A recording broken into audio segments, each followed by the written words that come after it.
നിനക്ക് ഇത്രയും ധൈര്യമോ ഇവിടേക്ക് വീണ്ടും വരാൻ? എന്നോട് സംസാരിക്കുമ്പോൾ സൂക്ഷിച്ച് സംസാരിക്കണം രാജാവേ. എനിക്കിപ്പോൾ തന്നെ നിങ്ങളെയൊക്കെ ഒരു കല്ലാക്കി മാറ്റി സ്വയം ഒരു രാജാവായി മാറാൻ കഴിയും. ഇത്രയും പറഞ്ഞ് കലുവക്കാക്ക തന്റെ ചുണ്ട് ഒരു മരത്തിൽ കൊണ്ടുപോയി ഇടിച്ചു. അപ്പോൾ തന്നെ ആ മരം ഒരു കല്ലായി മാറി. ഇതുകണ്ട് കാട്ടിലെ എല്ലാ മൃഗങ്ങളും പേടിച്ചു.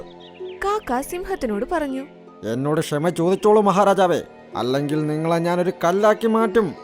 സിംഹം ഒരുപാട് നേരം ആലോചിച്ചതിനു ശേഷം കലുവക്കാക്കയോട് പറഞ്ഞു, എന്ന് വെച്ചാൽ നീ എന്നെയും എല്ലാ മൃഗങ്ങളെയും കല്ലാക്കി മാറ്റുമല്ലേ? പക്ഷേ നീ ഒരു കാര്യം ചിന്തിച്ചില്ല.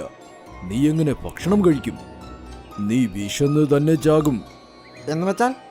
സിംഹം ഒരു ആപ്പിൾ എടുത്ത് മുൻപിൽ വെച്ചുകൊണ്ട് പറഞ്ഞു. നീ ഈ ആപ്പിൾ ഒന്ന് തിന്നു നോക്ക്.